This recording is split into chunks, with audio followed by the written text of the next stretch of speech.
qui est en 6e B. Alors aujourd'hui, je vous présente ma mare. J'ai copié la mare de Marveille. Donc dans ma mare, j'ai quelques iris d'eau, un nénuphar que vous pouvez pas voir parce qu'il est un peu petit, donc il est enfoui sous l'eau. Et j'ai 2 grenouilles en habitant. Ma mare est alimentée par ce ruisseau qui rentre dans la mare et un système de pompe où l'eau ressort par ici. Voilà, donc aujourd'hui c'était juste une petite présentation pour vous montrer un peu ma mare. Et donc j'en referai d'autres pour échanger au fil des jours. Et bien merci à tous et au revoir.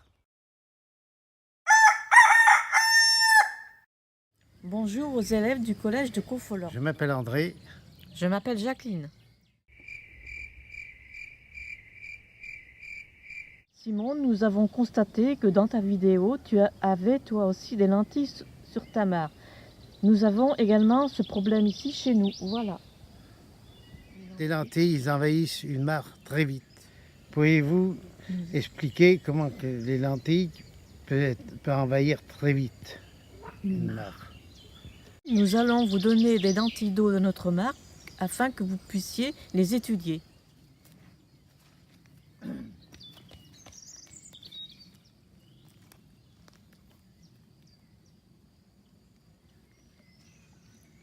Il y en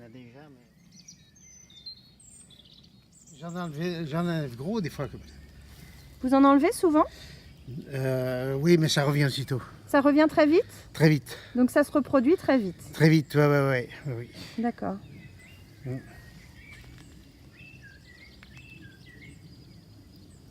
Bah, ils vont avoir de quoi faire les 6e. Ils vont travailler. Ouais. C'est la fin de l'année, il ne faut pas les faire travailler. Mais si, justement.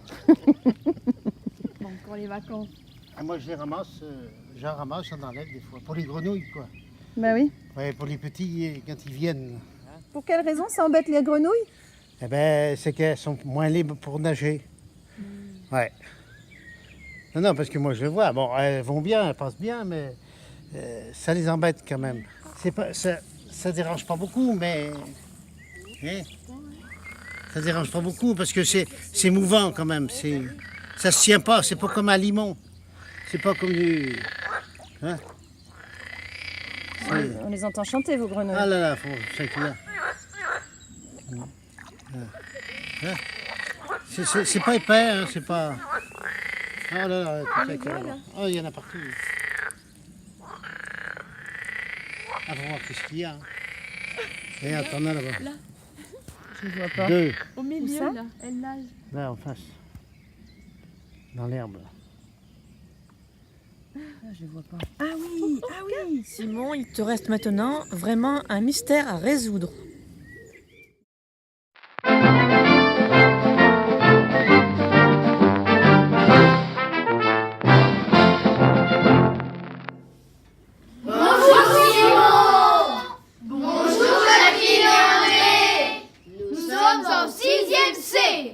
C'est vrai Simon, il y a des lentilles d'eau dans ta mare, c'est tout vert. Grâce aux lentilles de Jacqueline et André, et grâce à leur mare qui se trouve à Périssac, nous allons résoudre ce mystère. ça tombe bien, c'est dans notre programme. Les étapes de la vie des plantes à fleurs. Dans ce chapitre, on étudie De quelle manière se reproduisent les végétaux? Nous allons donc essayer de comprendre comment les lentilles d'eau se reproduisent.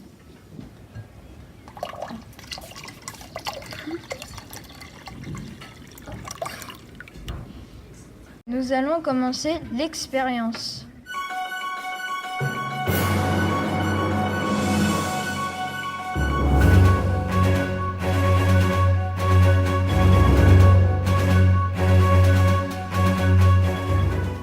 J'en ai une!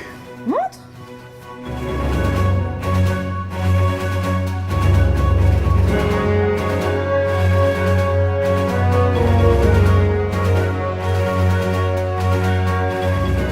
Je vois une racine et Elle est où? en dessous la lentille, dans l'eau.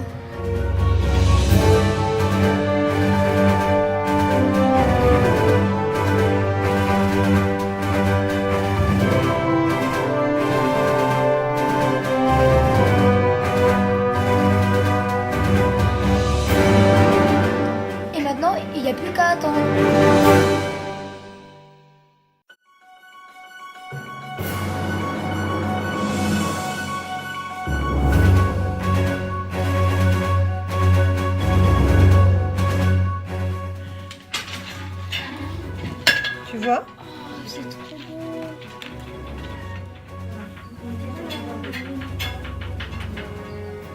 Ah, c'est trop stylé. C'est quoi, Anthony? On voit une fronde.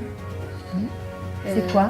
C'est pas une feuille, c'est une tige, mais c'est une tige ronde. Pourquoi on l'a appelée la fronde? De quoi est composée ta lentille? De la fronde et d'un bourgeon.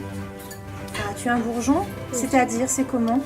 Bah, c'est attaché à la fronde et du coup ça fait deux parties. D'accord. Et c'est tout? Il n'y a rien d'autre? Il y a une racine. Vous voyez la racine? Ouais. Oh, c'est trop beau, madame. On voit qu'il y a Une lentille qui est plus petite que l'autre. Pourquoi, à ton avis, il y en a une qui est plus petite que l'autre? parce que c'est un bébé. Parce que c'est un bébé, c'est une bonne idée. C'est toi qui as dit ça, Romain. Il est content. Ok, et du coup, le bébé, il va finir par se faire quoi? Mais ça va grandir. Il va se détacher.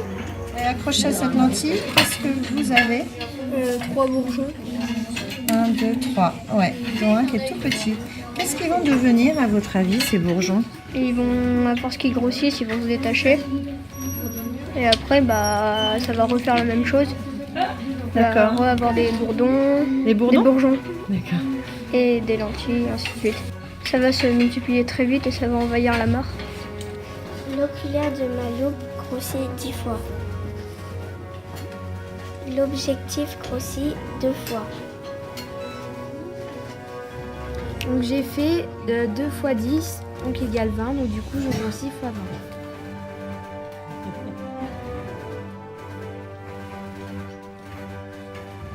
Il n'y a pas besoin de mâle et d'une femelle, donc c'est une reproduction asexuée. Mais dis donc, Enzo, pourquoi il y a des petits poils au bord de tes frondes? Bah, ces petits poils, ce sont des petites fleurs qu'on ne voit pas à l'œil nu, qui n'ont pas de pétales. D'accord. T'as de la chance d'avoir observé ça. Tout le monde ne les a pas vues, ces petites fleurs. Oui. Ces fleurs que nous voyons sans pétales servent à se reproduire, ce qu'on appelle une reproduction sexuée. Sexuité? Sexuée. Ça va aller dans le making-of, ça. Sexuée, Oui. Pourquoi sexuée?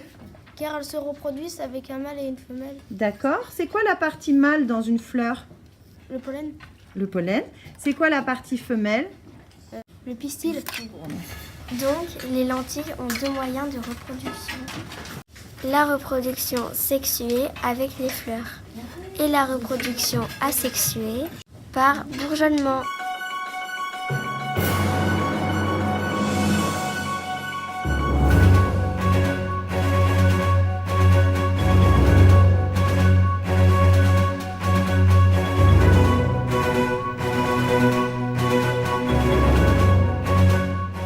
Jacqueline et André, voici les solutions pour lutter contre les lentilles d'eau. Un filet. Avec un filet, tu dis, qu'est-ce qu'on peut faire déjà avec le filet? Eh bien on pourrait déjà essayer de les enlever Oui, pour qu'il y en ait moins. Agiter l'eau. Les lentilles n'aiment pas le courant ou les eaux remuées. Jacqueline et André, vous pourriez mettre des poissons dans votre mare. Comme les poissons, ils les mangent.